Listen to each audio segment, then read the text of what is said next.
खबर है, दिल्ली की सीएम रेखा गुप्ता को जानलेवा धमकी मिली है। एक शख्स ने मुख्यमंत्री को फोन करके धमकी दी है। गाजियाबाद पुलिस ने शालीमार बाग पुलिस को सूचित किया है। फिलहाल गाजियाबाद पुलिस मामले की जांच पड़ताल कर रही है। धमकी देने वाले शख्स की दिल्ली पुलिस तलाश कर रही है। तो बड़ी अपडेट इस वक्त की, दिल्ली के मुख्यमंत्री को धमकी दी गई है।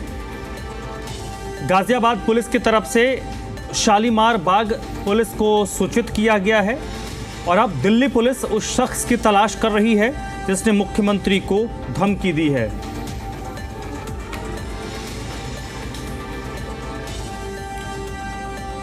तो बड़ी जानकारी इस वक्त सामने आ रही है। मुख्यमंत्री रेखा गुप्ता को धमकी दी गई है। फोन पर मुख्यमंत्री को यह धमकी दी गई है, जिसके बाद अब दिल्ली पुलिस उस शख्स की तलाश कर रही है जिसने मुख्यमंत्री को धमकी दी है।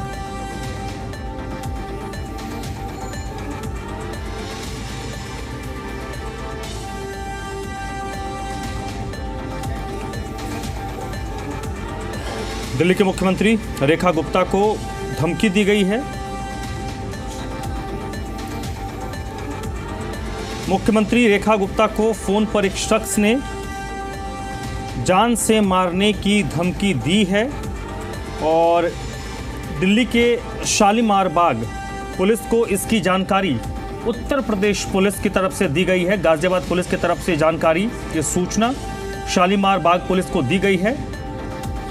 गाजियाबाद पुलिस भी मामले की जांच पड़ताल कर रही है क्योंकि मामला मुख्यमंत्री से जुड़ा हुआ है और दिल्ली पुलिस की तरफ से भी जो धमकी देने वाला शख्स है उसकी तलाश की जा रही है।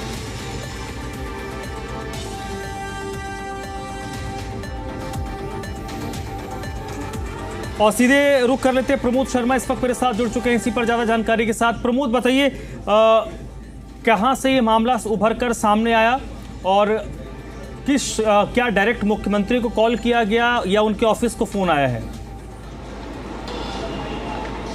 देखिए, दरअसल दिल्ली की मुख्यमंत्री रेखा गुप्ता को जान से मारने की एक धमकी मिली है और धमकी गाजियाबाद पुलिस को दी गई है। देर रात गाजियाबाद की जो पीसीआर थी उसके पास एक फ़ोन कॉल आया था जिसपे एक शख्स जो है वो दिल्ली की मुख्यमंत्री रेखा गुप्ता को जान से मारने की धमकी दे रहा था, जिसके बाद इसकी जानकारी दिल्ली पुलिस को भी दी गई। हालांकि क्योंकि फ़ोन कॉल जो है वो पीसीआर के पास गाजियाबाद में आया था, इसलिए गाजियाबाद पुलिस इस मामले की जांच कर रही है। मामले को बहुत गंभीरता से लिया गया है और इसके अलावा दिल्ली पुलिस से भी पूरी इन्फॉर्मेशन शेयर की गई है ताकि दिल्ली पुलिस भी जो है इस मामले की जांच करे और जो धमकी देने वाला शख्स है उसको आइडेंटिफाई किया जा सके, उसको गिरफ्तार किया जा सके।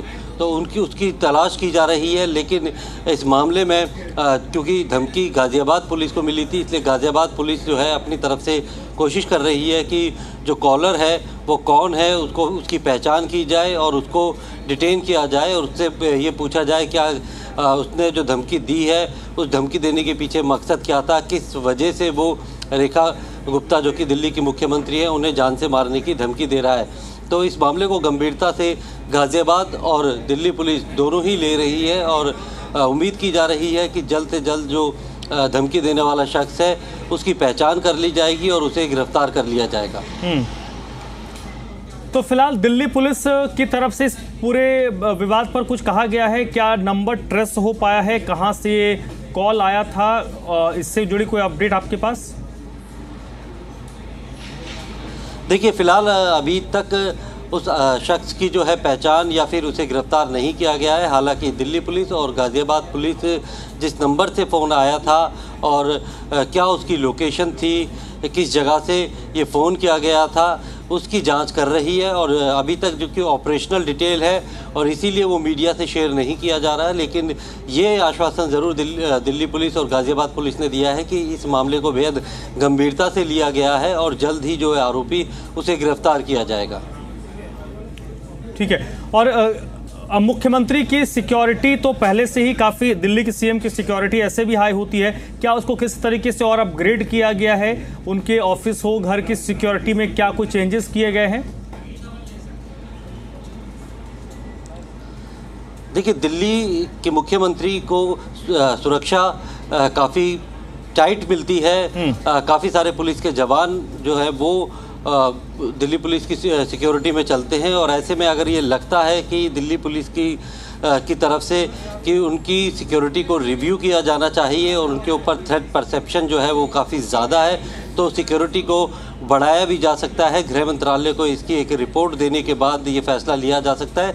लेकिन फ़िलहाल दिल्ली पुलिस का कहना है कि जो दिल्ली की मुख्यमंत्री रेखा गुप्ता है उनको बिल्कुल सफिशेंट सिक्योरिटी जो प्रोवाइड की गई है, और ऐसे में किसी तरीके के घबराने की बात नहीं है। लेकिन इस तरीके की अगर धमकी आती है तो उसे गंभीरता से लिया जाता है, और जल्दी गाज़ियाबाद पुलिस और दिल्ली पुलिस दोनों में से कोई भी उस आरोपी को जो है उसका आइडेंटिफाई करेगी और जल्द से जल्द उसे गिरफ्तार करेगी, और फिर इन्वेस्टिगेशन करने के बाद जब उसे इंट्रोगेट किया जाएगा तब पता चलेगा आखिर धमकी देने के पीछे उसकी मंशा थी क्या।